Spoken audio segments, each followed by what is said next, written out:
pas banget matiin Pais kan, dan Jai Ijas tuh lagi selebrasi di sosial media, viral juga. Kita dibolehkan untuk wawancara asalkan pakai bahasa Jepang. Oh iya. Waduh.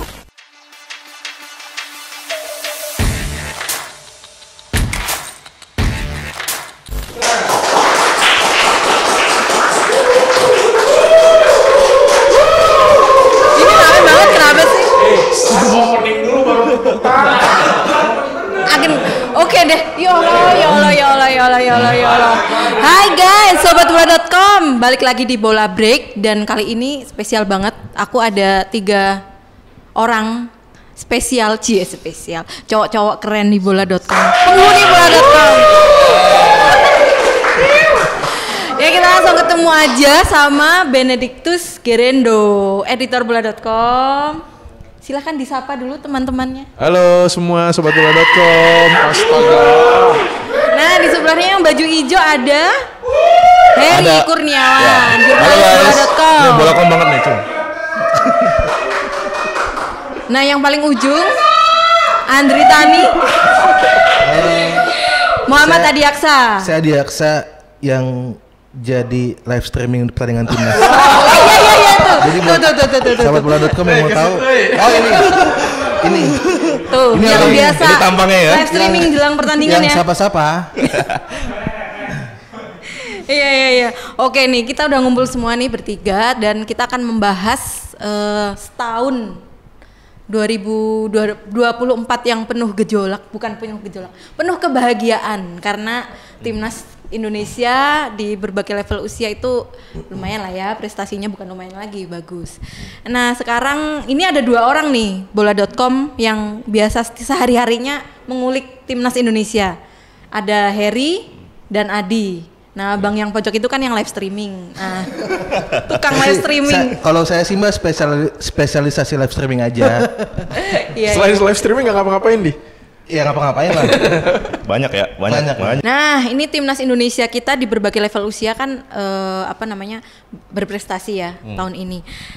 Dimulai dari Piala Asia Senior yang tembus 16 besar. Kemudian Asia U23, Under 23 semifinal dan hampir lolos ke Olimpik. Kemudian yang U17 dan U20 juga lolos ke Piala Asia, kemudian U20 Piala AFF U19 2024. Yap. Terus yang timnas Indonesia senior juga lolos ke round 3 Putaran kualifikasi Piala Piala Dunia. Nah sekarang aku mau langsung nanya nih ke Heri dulu kali. Aduh. Yang dari kapan Heri kamu jadi reporter bola.com? 2022 Oktober tepatnya. Oh, Oktober. Anak pandemi nih mbak. Iya, anak pandemi benar. Dulu sebelumnya kita ini ya lebih sering ini ya liputannya di Jogja. Oh lebih sering di Jogja. Oh iya dia ya. Nah jadi kayaknya kamu ngikutin nih awal-awal pemain keturunan kita waktu diproses jadi WNI, kayaknya ngikutin ya. Iya karena itu. Iya aku yang ngedit naskahnya soalnya. Kan ceritain aja. Tantangan tersendiri sih mbak, kadang tiba-tiba ini jam malam-malam sekian, tiba-tiba pagi harus ke Kanwil nih, ada yang sumpah gitu. Jadi kita harus selalu siap kalau ada isu-isu tertentu, pokoknya harus mantengin Kanwil lah. Emang di Kanwil siapa yang pengambilannya pagi-pagi banget? Waktu itu JIZ termasuk cukup pagi tuh. Kalau nggak salah jam 7 atau jam 8 gitu. Cuma memang rata-rata pagi semua ya. Ya, di bawah jam 12 kan? Iya dulu. Justin Hapner juga di Nathan bawah. aja jam 3 kan kalau nggak salah. 3 apa mbak pagi? Enggak jam subuh siapa tuh dulu? Nah itu dia tuh, ada yang subuh. Itu Calvin Verdong. Kalau itu yang emang Ini yang tengah malam itu Calvin Verdong, Ada yang bukan tengah subuh. malam ada. Yang Kita emang nggak jam bisa- 10 jam 11 Iya, gitu. nggak bisa mengendus kita itu. Iya. Tiba-tiba nongol. Kanwil baru tahu loh gua kalau Kanwil itu 24 jam, baru tahu gue. Jangankan 24 jam Mas, bisa dibawa ke luar negeri. Enggak, ini aku cerita dulu flashback kan dulu waktu 2016 zamannya Pak Edi Rahmayadi. Itu bahkan kan keluarga pemain itu waktu final Piala AFF di Thailand, leg kedua, itu keluarga pemain kan diboyong tuh pakai pesawat Hercules. Nah, itu kan ada banyak yang belum punya paspor. Nah, itu jam berapa? Jam 3 dini hari. Langsung jadi Jadi. Kanwil Kemenkumham buka 24 jam untuk timnas Indonesia. Jadi belum makanya bukan sekarang aja, dari dulu juga udah pernah kayak gitu. Cuman dulu urus paspor. Jadi untuk kepentingan timnas Indonesia dan bangsa bisa di ini ya. Pokoknya sebenarnya. Bisa ya. Tapi yang pasti pejabat perlu turun tangan kan, Bay? Iya. Iya. Tapi yang mau menarik nih di Kanwil itu biasanya kalau misalnya Mas Heri sama Adi nih, siapa sih yang proses pengambilan sumpahnya bisa dibilang ada gimmick atau ada sesuatu yang menggugah perasaan? Apakah ada yang nangis pas lagi menyanyikan lagu Indonesia Raya? Sempet inget nggak atau emang nggak ada? Atau semua biasa aja? Karena kita tahu ya kalau lagi di pertandingan biasanya kan mereka nyanyi dengan lantang, itu jadi sesuatu yang berarti lah buat kita. Kalau nangis sih enggak ya Mas, cuman kan kita setiap liputan ke Kanwil tuh kita nggak bisa ngikutin ke dalam tuh proses pengambilan sumpah tuh nggak bisa. Jadi dulu Ezra bisa loh saya ke dalam. Jadi kalau pengalaman saya tuh di streaming kan. Jadi kita nonton dari luar.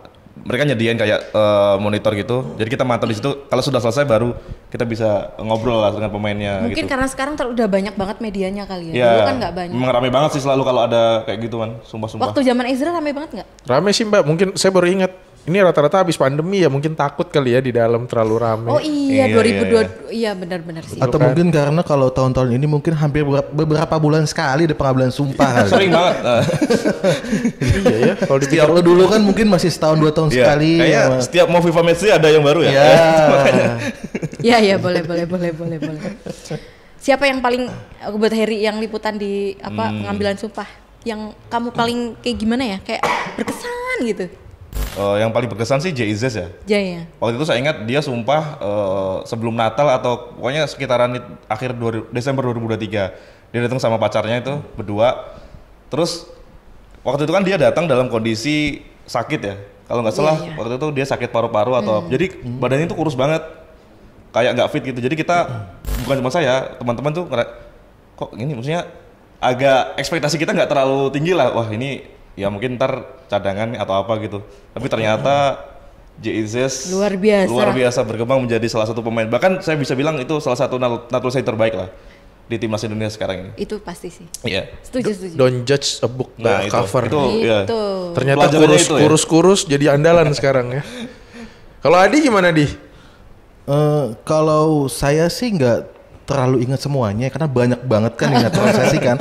Bahkan bulan Maret itu ada mungkin sekitar 3 sampai 4 ya, pemain kan yang disumpah ya. kan. Cuma waktu itu saya kebetulan dapat liputan Justin Hapner pagi-pagi juga di bawah jam 12 mungkin sekitar jam 10 lah ya. Di Kanwil DKI Jakarta di Cawang tuh. Setelah pengambilan sumpah kemudian kita dapat doorstop dan saya juga sempat nanya ke Justin Hapner waktu itu kan.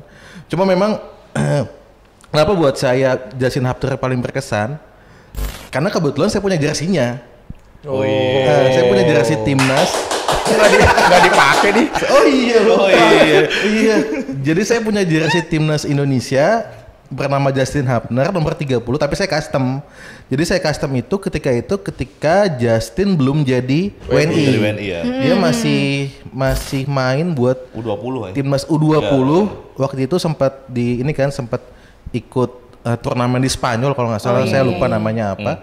Cuma saya melihat bahwa ini tuh pemain muda masih 18-19 tahun dan kalau memang bisa diyakinkan untuk membela timnas Indonesia, ini akan jadi keuntungan besar buat kita karena kita tahu bahwa statusnya tuh adalah waktu itu pemain Wolverhampton Wanderers U20. Kapten dulu udah jadi kapten juga. U21 maaf, saya ralat gitu. Apalagi biasanya kan kalau pemain di Inggris udah main di kompetisi atau di klub U21, itu artinya dia tinggal selangkah lagi promosi ke tim seniornya. Oke. Iya, menarik. Nah, setelah melewati proses naturalisasi sampai sekarang ada terus hasilnya timnas Indonesia lolos ke round 3 kualifikasi Piala Dunia. Nah, yang kemarin kan ada 2 pertandingan nih, home di Jakarta. Nah, kalian berdua liputan kan? Iyalah, pakai nanya. Coba. Basa-basi aja sih Mbak. Baunya basa-basi mulu nih. Padahal aku yang edit naskahnya juga.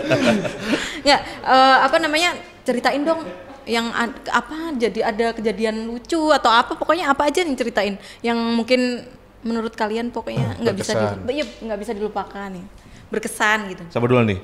Heri dulu. Ada beberapa sih Mbak, cuman yang paling saya ingat tuh waktu lawan Arab Saudi. kebetulan waktu itu ada beberapa wartawan Arab Saudi yang liputan langsung ke sini tuh. Nggak banyak, nggak sebanyak waktu Jepang sih. Iya, Cuman ada beberapa. Dan ada satu tuh yang bawa korma. Oke. Kurma. Iya bawa korma, Iya, iya. korma katanya dia bawa langsung dari sono tuh, dari Arab Saudi. Oh iya, Jadi pasti dan sih. dia dibagi-bagiin ke semua wartawan tuh, termasuk saya juga. Dan saya juga sempat ngevideoin tuh. Kebetulan namanya Nawaf Muhammad. Mungkin kalau dia nonton nanti Nawaf, halo. Masih ingat namanya? Oh masih dong. Sempat ngobrol kita. Sempat nyobain kormanya juga. Enak, Mas? Enak banget, enak. Bedanya main di Tanah Abang? Premium.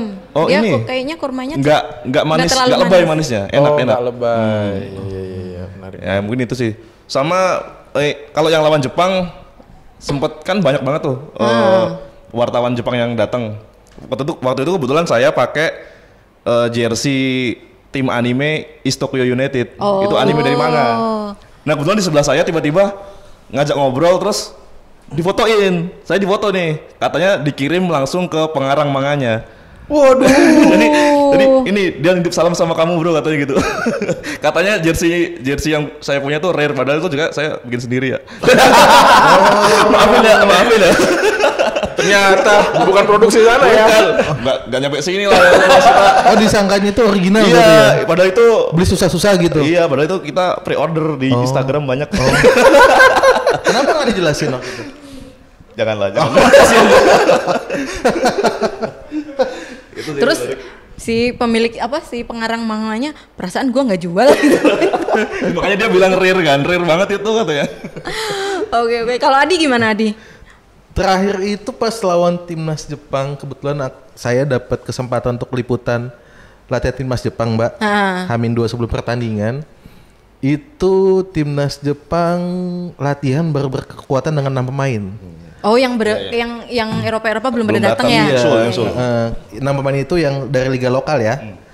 Mereka latihan hujan-hujanan, tapi dari situ sudah kelihatan pesonanya lah gitu, karisma pemain Jepang Aura. lah gitu, beda lah gitu dibanding lawan-lawan timnas sebelumnya kan. Meskipun berenam tapi mereka tetap latihan intens, latihan yang nggak main-main gitu ya. Joggingnya ada, kemudian latihan syutingnya ada gitu, dan waktu itu juga kebetulan wartawan Jepang juga ternyata banyak yang Emang liputan. banyak, Mungkin selain dari koresponden di sini yang ada juga yang dari Jepangnya langsung gitu. Lebih dari 50 ya. Enggak sih, mungkin 30-an kali ya, tapi banyak memang gitu. Nah, ketika itu Jepang belum pemain-pemain Jepang di Eropa tuh belum ada kayak si Kubo, kayak si Mitoma. Yang baru ada itu aku ingat yang pemain Jerman Freiburg, lupa namanya. Itakura bukan? Bukan, Ritsudoan. Oh iya. Kemudian ada Nagatomo. Nah, tapi ada cerita yang menurut saya tuh agak bukan aneh ya, kaget lah gitu. Jadi ketika selesai latihan timnas Jepang, itu ada 6 pemain. Kita mau wawancara. Kita dibolehkan untuk wawancara asalkan pakai bahasa Jepang. Oh iya. Waduh. itu tapi itu biasanya mereka gitu waktu Asian Games juga begitu kan. Begitu. Kita Itu ngeprank kali ya? wawancara atlet Jepang tuh. Aduh, kalau ada yang bisa bahasa Jepang bisa nih gitu. Pada inget nggak waktu Asian Games juga gitu kan, waktu lupa. volley kalau nggak salah inget. Ya memang begitu. Padahal di situ ada pemain-pemain yang main di Eropa kayak Ritsudoan di Jerman kan, lama di Jerman, di Belanda juga dia. Kemudian ada Nagatomo juga Nagatomo. yang di Inter kan. Tapi official timnas Jepang bilang bahwa mereka bisanya diwawancara dengan bahasa Jepang. Oke. Sempet mikir tuh ada security atau apa gitu, saya lupa petugas atau apalah gitu kan. Kebetulan dia ditugaskan untuk jaga latihan timnas Jepang dan bisa sedikit-sedikit bahasa Jepang. Tadinya teman-teman wartawan minta untuk dia aja deh, lu aja deh yang ngertiin deh gitu. Cuma ini kan konteksnya kan wawancara resmi ya. Maksudnya wawancara dengan timnas kan resmi pemain gitu ya. Dan nggak etis aja gitu kalau tiba-tiba ada siapa ditunjuk jadi translator gitu kan. Pada akhirnya ada official timnas Jepang yang bersedia untuk menerjemahkan ke bahasa Indonesia gitu. Jadi kita wawancara dalam bahasa Inggris, ke Nagatomo kalau nggak salah. Ke Nagatomo dia jawab pakai bahasa Jepang. Lalu ditranslate ke bahasa Inggris oleh penerjemahnya. Oke. Tapi itu menarik sih istilahnya. Dari tadi gue mikir nih, Adi cerita soal mereka nggak mau pakai bahasa Inggris, padahal mereka bisa Bisa, tentunya bisa, ya sangat bahasa bisa. Inggris. Tapi mungkin Tapi tahu deh, maaf saya potong Mas. Tapi waktu preskon timnas Jepang, pemain Liverpool Takefusa Kubo pun Endo, Endo, Endo. Oh, Iya, Endo. Itu ngomong Jepang pakai juga bahasa Jepang nggak kan ya? mau pakai bahasa Inggris juga. nah iya makanya artinya sebenarnya bisa dibilang sebenarnya mereka paham lah bahasa Inggris. Mereka banyak yang Main di berkarir Eropa. di Eropa segala macam. Tapi mungkin ini bentuk apa ya namanya ya? Nasionalisme. Iya nasionalisme, ibaratnya Jati kebanggaan diri. mereka terhadap bahasa Jepang. mereka gitu. Which is itu emang sebenarnya gue juga setuju kalau timnas Indonesia ketika main ke tandang gitu, terus ada wartawan, gak usah lah pakai bahasa Inggris nanyanya, bahasa Indonesia aja. Kenapa? Biarin aja mereka yang gak ngerti gitu. Istilahnya ya itu kebanggaan kita. Kalau gue sih gitu gitu. Dan itu ditunjukkan dong sama mereka yang di Jepang. Di Jepang. Mereka ya udah ngomong, karena apa, biasanya dengan mereka ngomong itu dengan bahasanya sendiri ya mereka menunjukkan bahwa ini gue proud sama negara gue.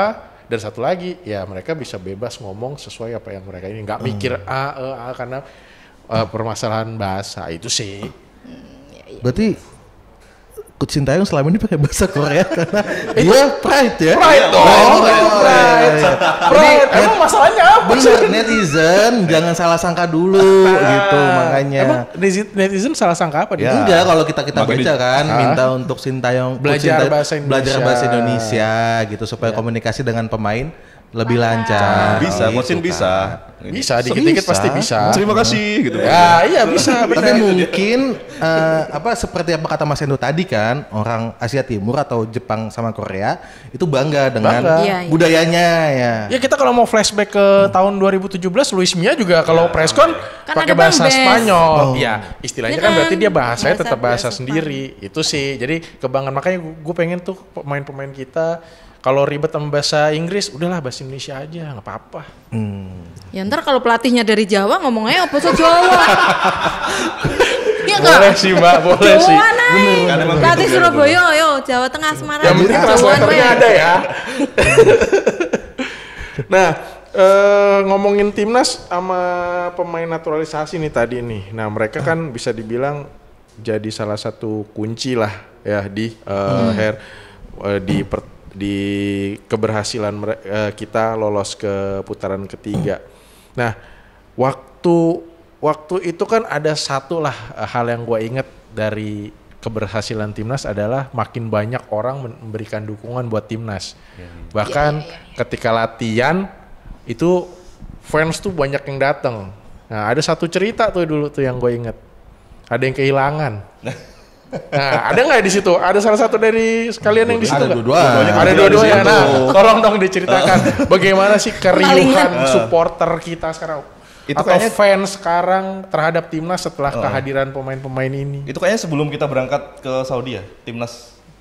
Iya, kan? itu sebelum match day pertama dan kedua, round 3. Jadi waktu itu sesi latihan di lapangan ABC, yang ikut latihan cuman pemain dari Liga 1.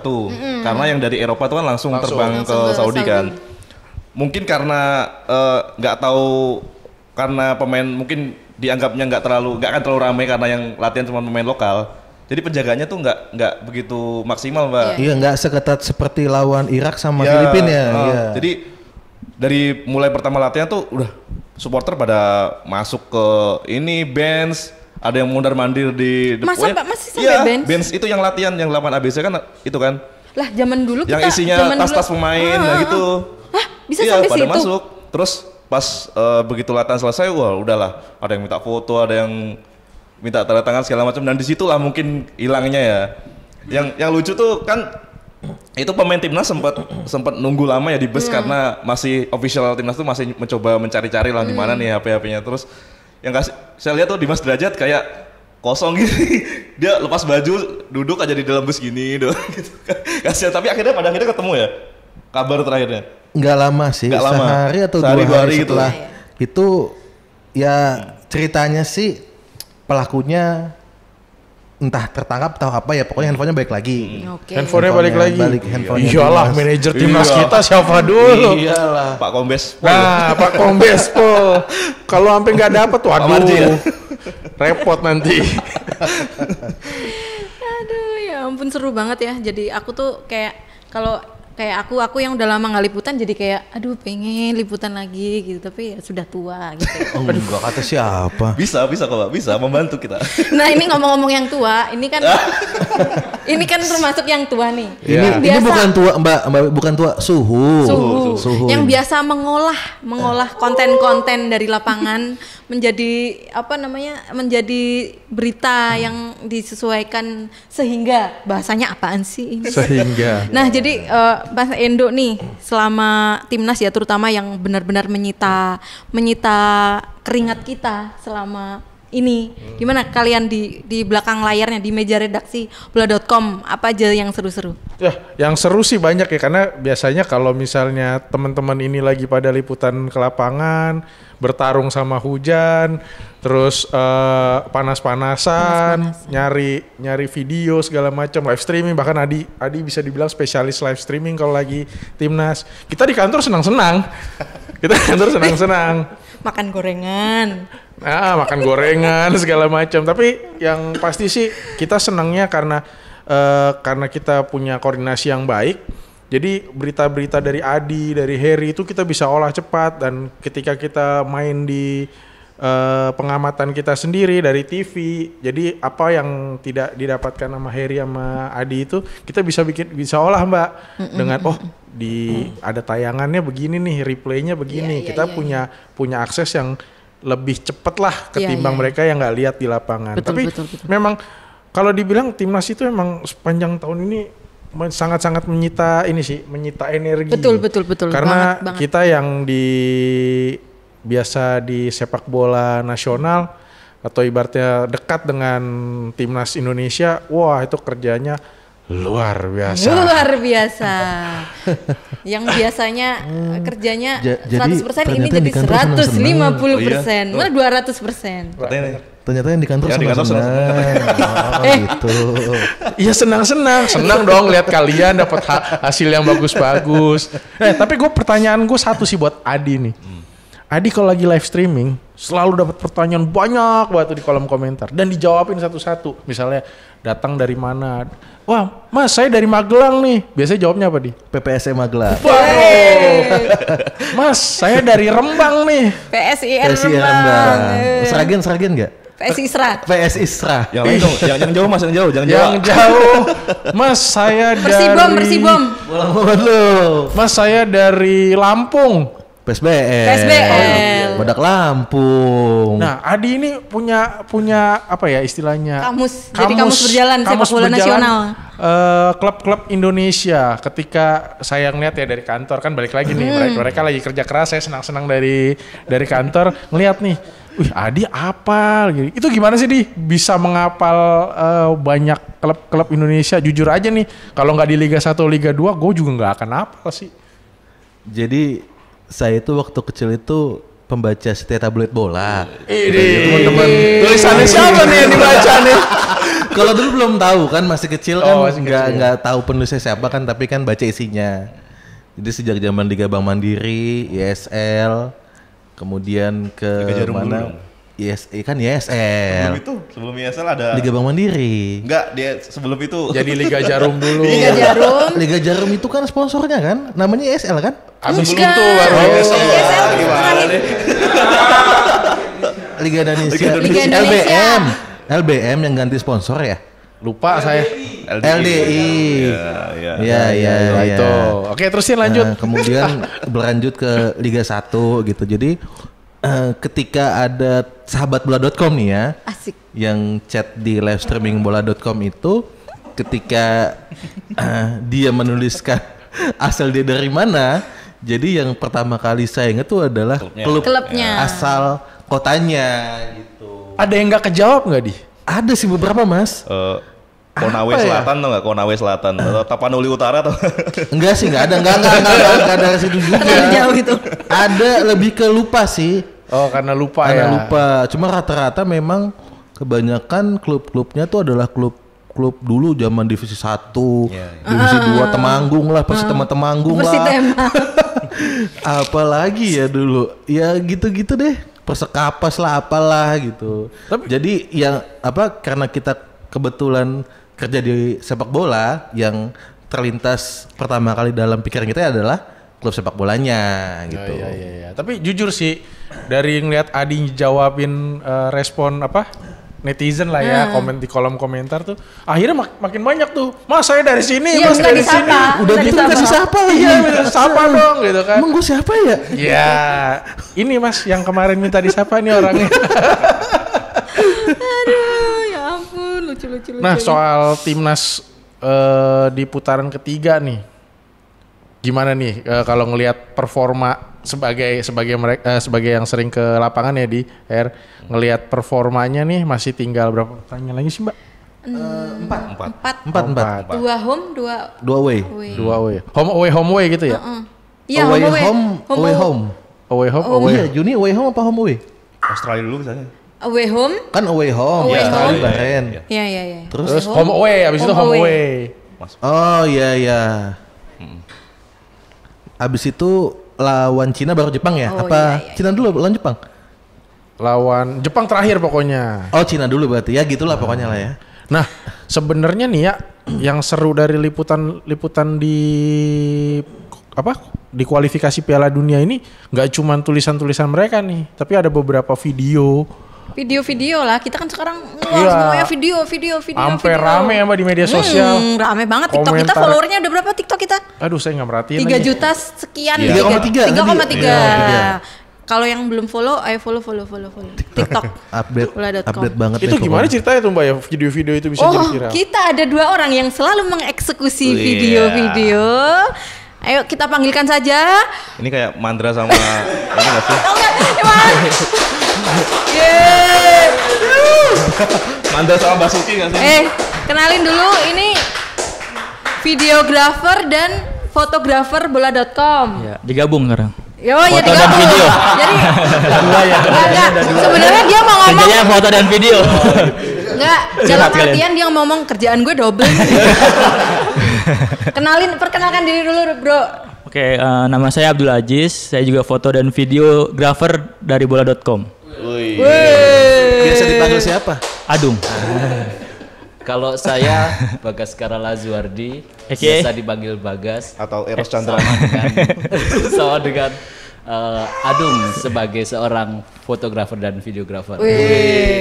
Pak Bagas dari mana bulan lalu? Mana ya? Dari Lisbon. Dari jauh. Nah, ini ada yang menarik nih dari capturean rekaman 2 orang ini yang di lapangan. Yang viral banget waktu kemarin pertandingan lawan Australia. Yang Martin Paes menyanyikan Nyanyi. untuk pertama kalinya dia merasakan euforia timnas Indonesia pasca laga, yaitu menyanyikan lagu Tanah Airku. Siapa yang ngeram nih yang di antara Bagas kalian? kalau Martin Paes. Wis, gimana Gas, ceritain dong. Nah, ceritanya itu kan pas Martin Paes itu pas lawan Arab debut ya dia ya. Ya di sana. Yang di Di sana sana. debut, dan dia tampil bagus banget dan sebagai man of the match kan waktu itu. Terus habis itu kita kebagian laga home melawan Australia di sini. Dia sebagai starter dan itu sebagai pertandingan pertama dan perdananya dia di Indonesia sebagai seorang warga Indonesia. Dan malamnya saya riset lah apa ya yang kira-kira menarik dari laga tersebut, ya salah satunya mungkin Martin Paes tadi. Nah, Martin Paes itu ternyata pas lawan Australia dia juga tampilnya bagus banget. Waktu itu sampai kita bisa nahan imbang ya 0-0 karena salah satunya penampilan dari Martin Paes tadi. Nah, habis itu ya udah berarti momen puncaknya di sini adalah Lagu si Tanah Martin Paes yang kebetulan kita riset di situ, dan saya pas di sebelah sisi utara. Madepnya ke situ. Madepnya ke saya. Nah, wah ini momen gongnya timnas Indonesia itu yang paling sering dicari netizen, biasanya nyanyi lagu Betul. Indonesia Pusaka kan. Indonesia Tanah Pusaka. Tanah airku. Emang sama balik. Tanah airku.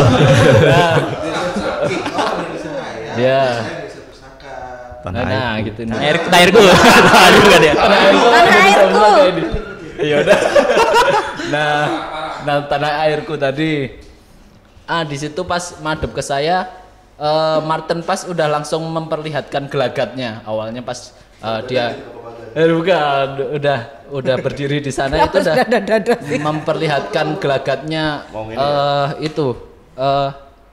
terkesan megah banget mungkin ya bagi dia ya. Dia kayak kalau ngeliat dari ekspresinya tuh kayak dia ngeliatin sekelilingnya gitu di tengah lapangan dia kerasa megah banget. Nah, aku langsung dengan inisiatif, ini pas bagianku, ya udah aku record. Aku aja sampai merinding, dia sampai merem gitu kan dia.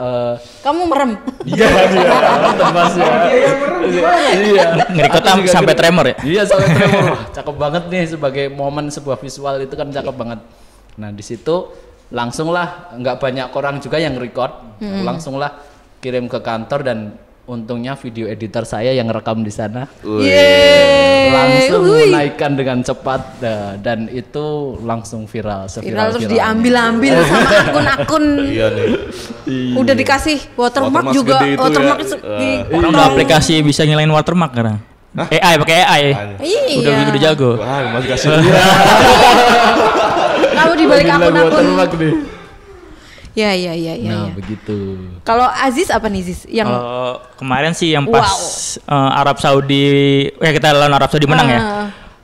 Karena timnas sekarang kan mainnya hampir setiap bulan ya. Kita harus benar-benar putar otak gimana bikin konten yang berbeda gitu. Kemarin si Bagas sudah bikin mutton pies. Nah, saya tuh kepikiran ini kalau menang, dia pasti kayak bakal hype banget gitu ya, bakal senang banget, bakal ekspresinya bakal bagus banget gitu. Makanya ketika lawan Arab dan skornya udah enak kan 2-0 gitu, saya udah jagain duluan tuh ekspresi ketika udah full time, mulai dari pemain, terus pelatih, lagi tuh rekan saya tuh yang Bang Iqbal yang sebelah sononya, sebelah sana ya.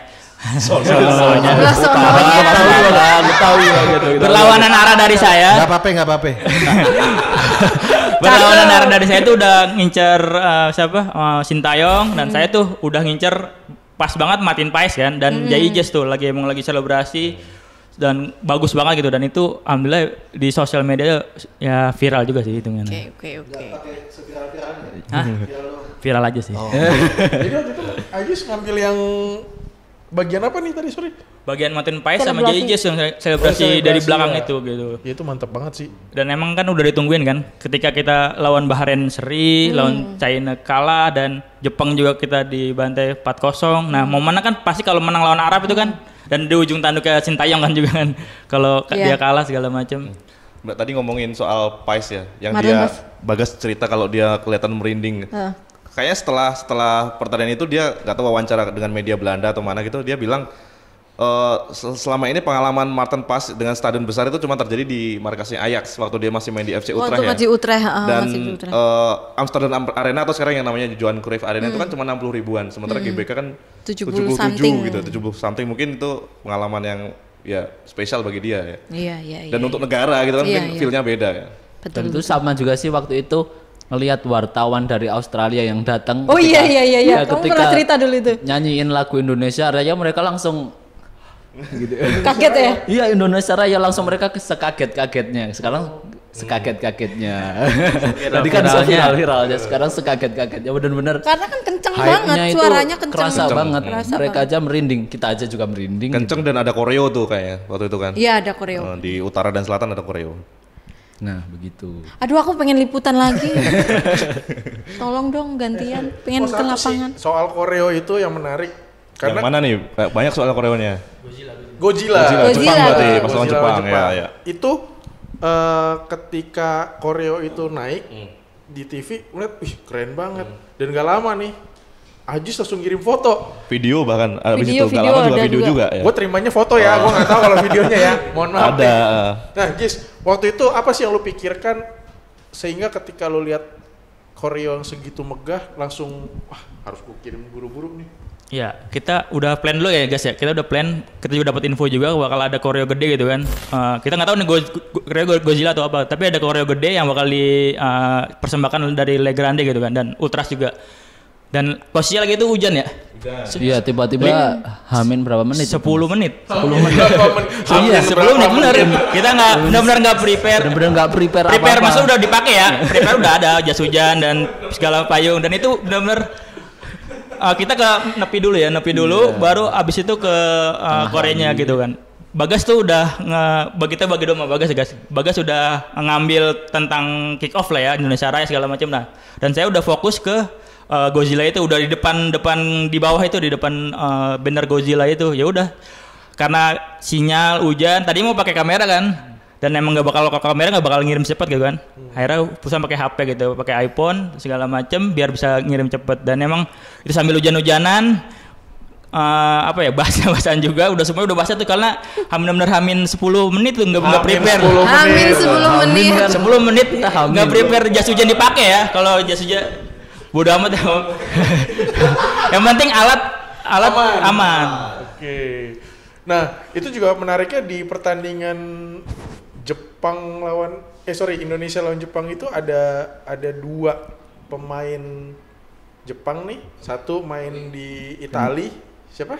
Suzuki ya? Si kipernya. Iya. Parma. Terus ada yang main di Belanda? Si Velvet. Ya. Ogawa. Nah, kebetulan nih Ogawa kan waktu itu rekan setimnya Verdong. Teman baik banget. Terus bisa dibilang Suzuki ini satu kompetitor lah sama Izez. Ya. Waktu itu udah kebayang nggak ini bakal seru nggak nih pertandingan dengan bintang kayak gitu? Udah seru ya, Pak. Kita udah kayak sebelum hujan dengan itu udah bakal foto-foto kita udah bagus-bagus nih, udah ada si Doan, terus ada Suzuki, terus juga ada Mitoma, Endo, Minamino gitu kan. Itu udah kebayang sih kita foto, akhirnya kita bisa setelah Argentina ya, kita foto bintang-bintang besar, dan akhirnya kita dapat lagi bintang-bintang besar seperti Mitoma, ada Minamino, ada Endo gitu kan. Apalagi sebelum laga juga kita udah ini dulu ya, pas preskon ya. Endo dengan gayanya ya. Iya, benar. Dengan gayanya nyendernya gitu. Ngomong tapi nggak ada terbata-bata gitu. Ngomong benar-benar ditanya preskon bisa sampai 2 menit sambil nyender gitu, dengan gaya kaptennya gitu loh. Keren gitu. Itu yang bakal kita terkesima sih. Pakai bahasa Jepang. Tapi dengan itu terkesima juga gitu kan, dengan berarti percaya diri banget dan emang udah terbiasa ngomong gitu kan di depan wartawan. Biasanya kan kalau Indonesia kan pemain tuh ngomong 1 menit itu udah langka banget tuh. Dan itu dia ngomong pertanyaan wartawan bisa dijawab sampai 1-2 menit tuh. Videonya ada menit tuh. Sampai translatornya agak keteteran ya. Iya. Karena dan sambil gitu santai gitu nyender gitu. Karena udah pede menang kali ya. Itu sih yang terkesimanya tuh pas preskon malah. Udah dari kebintangan Endo tuh udah ada tuh. Nah, kalau saya dari awal kan langsung dipesenin sama Bapak editor Endo juga gitu. Bahwa di situ ada pertarungan satu rekan tim yaitu Verdong sama Koki Ogawa. Koki Ogawa ya. Koki Ogawa. Jadi kita di lapangan udah di briefing kira-kira momen itu yang bakal terjadi. Oh, mungkin karena Koki Ogawa penyerang dan Calvin Verdong itu pemain belakang, mungkin ketemu gitu. Ternyata sampai 90 menit dia nggak berebutan, tapi momen yang kita capture pertama adalah pas salaman, terus kedua adalah setelah laga mereka masih saling ngobrol gitu, saling menyemangatin satu sama lain sih. Jadi wah, itu humanis banget. Momen apa yang tukar jersey siapa? Tukeran jersey si Endo sama Hapner. Videonya dapat ya? Videonya dapat. Iya. Endo sama Hapner sama Liga Inggris juga sama ya. Liga Inggris. Ya. Kan si Ogawa dan Verdong pada akhirnya juga tukar jersey walaupun di dalam. Iya, di dalam. Kita nggak kelihatan itu. Lihat Mas Heri? Enggak lah. Oh, enggak juga, kirain lihat. Di posting kan sama NEC Nijmegen, gimana sih tulis bacanya? NEC. Saya bilang NEC. Oke. Aduh, seru banget ya liputan timnas. Emang dari dulu emang timnas, kalau liputan timnas tuh seru, ada aja cerita, pasti ada aja. Ini yang ingat Indonesia lawan Jepang, kan waktu itu kita kalah ya. Saya ingat tuh, kan saya nunggu di Megazone. Megazone itu adalah tempat di mana pemain keluar kita menuju bus kan. Saya udah pesimis nih, kayaknya pemain timnas gak ada yang mau diwawancara deh, ini kan kalah, telak lagi di kandang gitu kan. Terus saya iseng Calvin Verdong. Tiba-tiba dia mau, saya kaget sendiri. Terus saya rekam dan dengan bahasa Inggris yang terbata-bata karena kaget dan grogi, jadi ya seadanya itu dapatnya gitu. Tapi Verdong emang baik banget, dia kayaknya selalu jarang nolak ya kalau di gitu. Wawancara tuh jarang nolak kalau Verdong, kalau pengalaman saya. Tapi selain Verdong, kayak Jay Itzes atau Shane Patinama atau Ivar Jenner. Kalau diajak untuk ngobrol pas abis mereka tanding di mix zone itu rata-rata ada yang nolak nggak sih? Atau malah ya mereka Ya biasanya kan ada yang Pak Heri, jalan di aja. saya ada press ada yang con. nolak, tapi biasanya alasan nolaknya tuh karena mereka ngejar pesawat. Ya karena biasanya Karena, after pertandingan mereka langsung cabut Jadi biasanya. kebanyakan kan kita main malam nih, misalnya kelar jam 10 atau 11 gitu. Mereka langsung dari situ nggak langsung ke hotel, langsung ke bandara. Jadi untuk ngejar pesawat dini hari menuju Eropa, menuju Italia atau menuju Belanda gitu. Oh, untuk balik ke Balik ke klubnya klub. masing-masing. Saya pikir abis ini mau main kemana kayak AFF kan pemain kita Enggak lah. Solo, sorry, Myanmar, Terus Solo, capek dengan Solo, Vietnam. Vietnam. Kevin Verdong, Jay Ijes sama Tom Haye. Tiga-tiganya udah pasti pakai mobil berbeda tuh, Iya, nggak iya, ngikut bis timnas. Dia langsung Langsung habis. sendiri. Bahkan sebelum Sintayong selesai preskon, dia langsung udah sendiri gitu, pulang sendiri. Karena tiga ini kan pemain tim inti ya. Iya. Jadi emang udah harus pulang cepat gitu. Jadi mereka pulang cepat karena ngejar pesawat ya, Iya. bukan takut dimarahin Sintayong Karena ya. biasanya kalau pesawat yang ke Eropa, apalagi yang pakai maskapai Middle East itu kan adanya tuh yang jam 1 dini hari 00.10. sama 00.10 00.50. sama besoknya. Jadi kalau nggak ngejar malam itu juga memang kebuang waktu sehari. Tapi ngejawab tadi pertanyaan Mas Endo tuh, yang siapa yang gampang diwawancara gitu. Kita punya ini ya, kenangan nama Elkan Bagot dulu ya. Itu. Aduh, Bagot kangen adalah ya sama Elkan. Di apa? orang paling ramah udah. Di apa di lapangan, di pinggir lapangan kita ketika pemain ngitar gitu. Itu Elkan Bagot tuh selalu kita wawancara nih, kita doorstop gitu ya. Itu langsung mau jawab gitu. Elkan Bagot sama Shane Patinama tuh pasti dua-duanya tuh orang pasti ngejawab. Bagas sih punya Enak. kenangan kayaknya. Saya punya kenangan tuh. Waktu apa ya? Argentina ya? Argentina. Argentina. Nah, waktu Argentina itu kan beberapa pemain naturalisasi itu baru banget main nih, kayak Elkan Bagot, kayak Shane, kayak Rafael ya. Nah, waktu itu saya dengan ide tersendiri, wah kayaknya kalau di doorstop di lapangan karena adrenalinnya masih tinggi, ini jawabannya bakal bagus deh gitu. Nah, aku coba nanya ya tentang perasaan aja sih, si Elkan, si Jordi sama Shane. Nah, dia benar-benar jawabnya ya pokoknya menggambarkan laga itu begitu megah bagi mereka, terkesan dengan GBK kayak apa, keramahan masyarakat Indonesia kayak apa, walaupun mereka kalah 0-2 ya waktu itu ya sama Argentina, tapi mereka menganggap bahwa timnas itu udah di jalur yang benar gitu. Ini udah jalur yang benar. Nah, apalagi Elkan Bagot, dia sangat kayak aku doorstop di lapangan, dia sangat humble banget sih, malah diajak salaman padahal satunya megang kamera, ini gimana ya, ini gimana. Gitu sih. Terus Tiba-tiba sekarang jadi kangen Elkan ya. Bagotnya kemana? Iya kan. Terus Elkan Itu tuh ya, apa? yang Senyum terus kita- orangnya. Iya. Senyum terus kan dia tuh. Iya. Elkan Bagotnya kemana Mas Bagas? Itu aku juga masih dipertanyakan ya. Elkan Bagot ngomong-ngomong sekarang main di mana ya? Blackpool. Oh, Blackpool. Dipinjamkan dia ya? Iya. Padahal harusnya dia bisa main di Ipswich ya, di Premier League. Belum jatahnya kali ya. Oh iya, Semoga. belum rezekinya. Nah, udah lama banget ini kita ngobrol, seru kayaknya, kalau diterusin bakalan nggak habis-habis nih. Terus kita break dulu deh, ya? Apa lanjut? Break dulu. Oke, boleh. Break dulu sebentar, mau minum.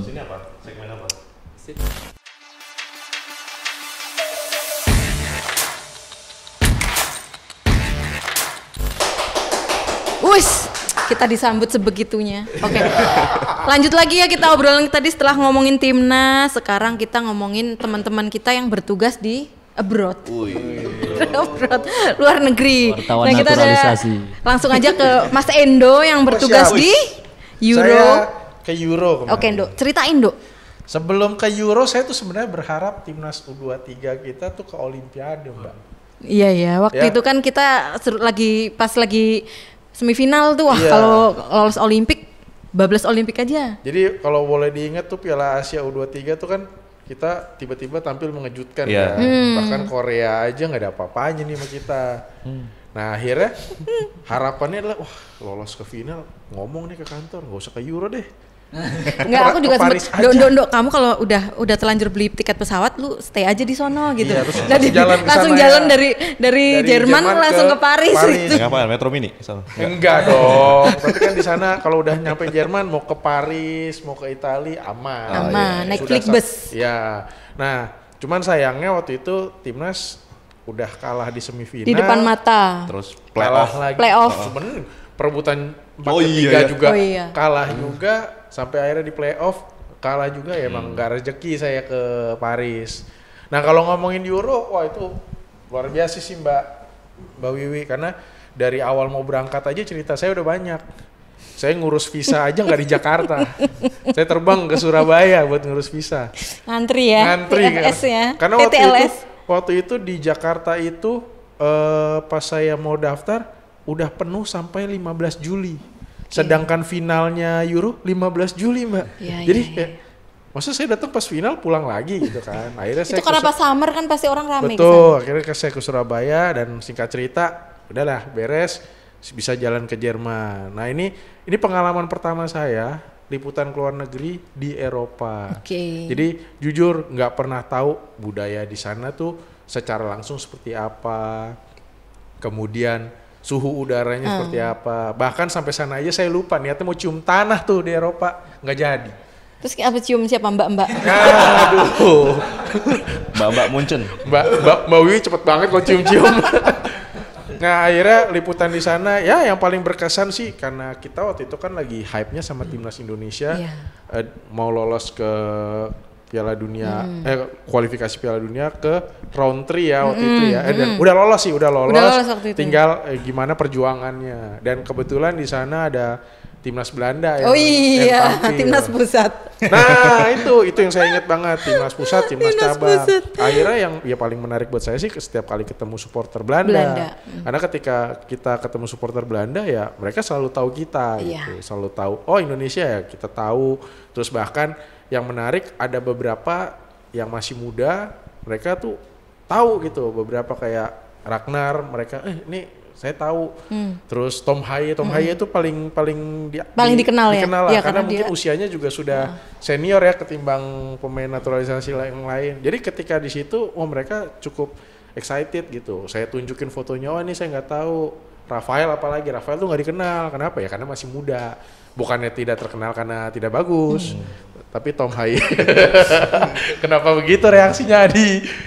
Nah kalau Tom Haye itu mungkin karena memang sudah cukup senior. Ya pokoknya kalau yang udah di Eredivisie pasti dan orang banyak tahu. Tom kan pernah juara Euro U17 juga sama Belanda. Iya, juara Mas iya, Sandi. menarik. Angkatan Sandi bukan Sandi, sih? iya. Nah bahkan ketika saya lagi live streaming tuh di final, di semifinal. Saya lagi live streaming, saya ngomong kan pakai bahasa Indonesia. Terus ada yang nyeletuk Indonesia, Tom Haye gitu. Wah, Tom Haye lagi. Saya nggak tahu kenapa Tom Haye begitu terkenal gitu di sana. Padahal bisa dibilang waktu itu kan ya banyak lah pemain-pemain lain. Iya. Apalagi waktu itu ya kita tahu di Belanda ada Tijani apa Tijani sih bahasa? Tijani Reinders. Orang tahulah dia juga keturunan Indonesia, bahkan beberapa fans juga bilang, "Oh ya, ada beberapa yang mereka tahu di timnas mereka ada orang keturunan Indonesia." Sampai yang mereka juga ingat tuh Van Bronckhorst. Giovanni Van Ya, Bronckhorst. mereka tuh juga tahu. Sapulete. Itu istilahnya pertemuan saya sama supporter timnas Belanda tuh ya paling seru lah karena nggak cuman supporternya tapi ada beberapa bahkan orang Indonesia yang tinggal di sana. Saya lagi jalan, Republik Indonesia gitu. Buset lengkap amat nih. Republik Indonesia. Yang satunya Saya tanya dong, kakak orang Indonesia, gitu. Karena perawakannya terlihat orang timur. Iya. Ya, kita dari Maluku. Akhirnya kita ngobrol, ditraktir bir. Sayangnya mereka nggak mau difoto, mereka nggak mau di video. Karena satu di Eropa Privacy. itu ya sangat kental dengan privacy. Jadi kalau di Indonesia atau di Asia kita sering segala macam.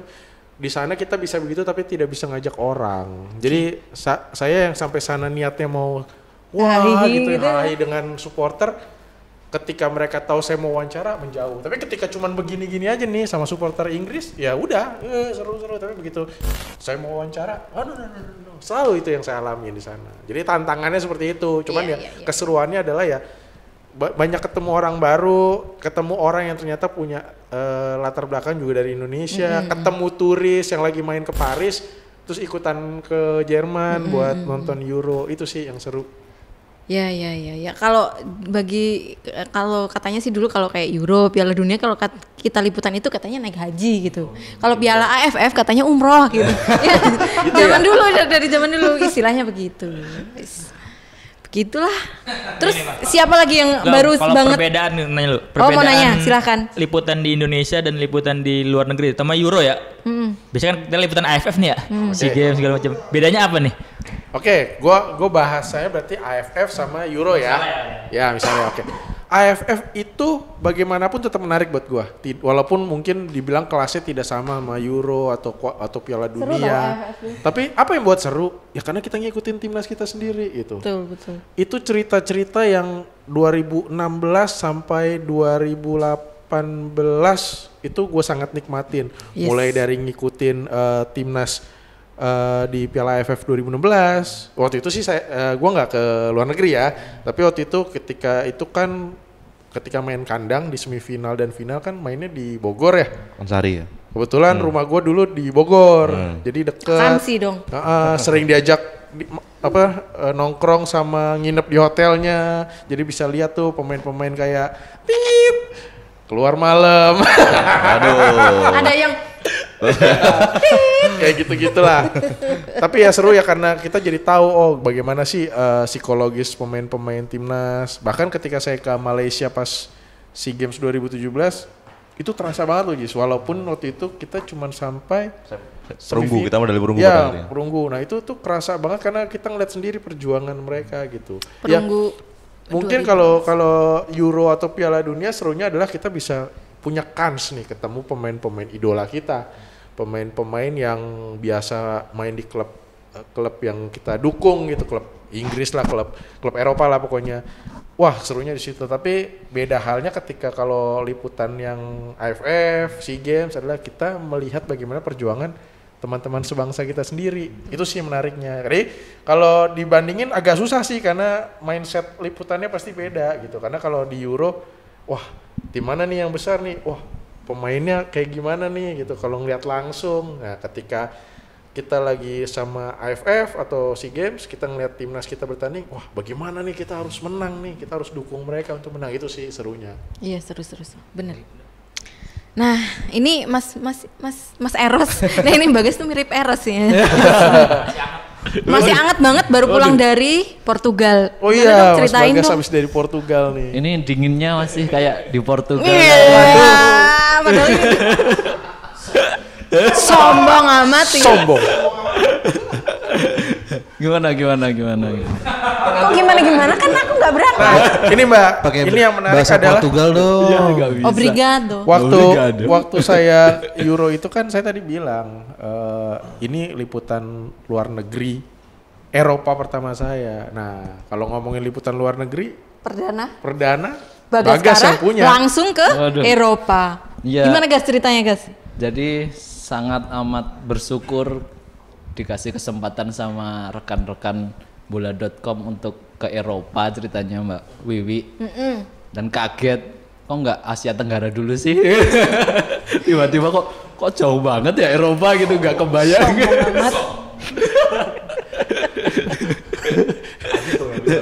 Nah dari rekan-rekan ini kan semuanya udah pernah ke luar negeri nih. Nah saya anak paling bontot yang baru ke luar negeri nih.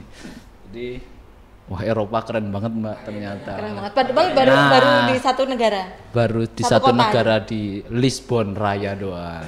Agendanya apa? Agendanya kita kita diundang oleh KKS itu Korea Selesau. Itu adalah program pencarian bakat dari beberapa kayak Coach Justin, terus ada Bambang Wuryono, Bambang yang sering disebut Bambang Pacul, terus habis itu ada satu lagi si legenda Portugal Abel Xavier. Itu pencarian bakat anak-anak Jawa Tengah buat merasakan gimana sih berlatih di Eropa, gimana sih sensasinya mengenal sepak bola Eropa kayak apa sih gitu. Nah di sana yang pertama kali kebayang adalah dinginnya tadi Mbak. Jadi kan pas saya winter ya? Ya ini pas musim dingin dan dibantu oleh Mas Endo juga Mencari karena sudah baju ke winter. Eropa mencari baju musim dingin. Mbak Wiwi juga menyarankan sana sini. Terus ketemulah perlengkapan itu dan ternyata di sana nggak dingin amat ternyata. Sombong amat. Lebih dingin di mana Mas Bagas? Lebih dingin di kali. Di sini kayaknya rasanya dingin. Lebih dingin hatiku.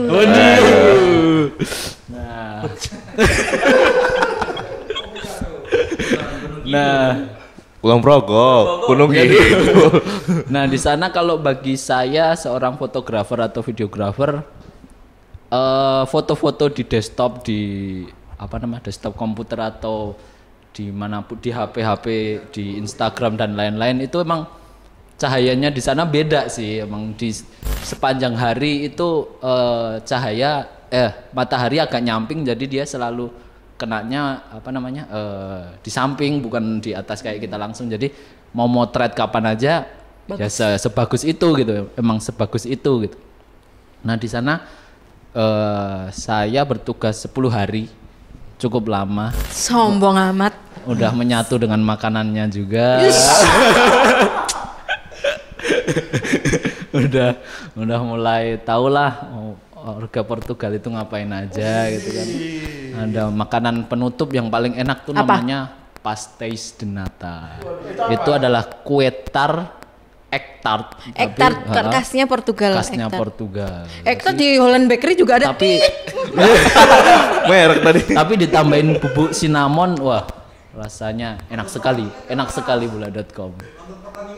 Nah, Kan itu pas bareng Liga Champion kalau nggak salah, Sporting. di Iya nggak sih? sana saya kebetulan malah kesempatannya nonton pertandingan Benfica antara Benfica sama Estrela Amadora. Itu dua-duanya klubnya si Abel Xavier dulu. Pernah diperkuat Abel Xavier. Nah, di situ sensasi menonton pertandingan Eropa emang beda banget sih. Jadi kayak kita nonton di AC, terus anget-anget gitu. Tapi pakai jaket. Tapi sesuai dengan nama stadionnya Dalus. Dalus itu artinya cahaya, light. Nah, ya. Jadi Mas Bagas nama Portugalnya siapa? Hah? Nama Portugalnya apa? Ya nggak ada Pak Adi, belum Tadi jadi katanya sewarlok udah gitu. menyatu katanya. Sewarlok. Nah, Bambang Demelo. Bagas Costa. Bambang Demelo. Bagas Nah Costa. di sana Bagas da Silva. sangat atraktif banget. Benfica memiliki punya tradisi pembukaan match yang atraktif banget. Yang ada elang itu ya? Menerbangkan elang itu namanya Vitoria, elang Vitoria. Nah dia Udah menyatu. Iya.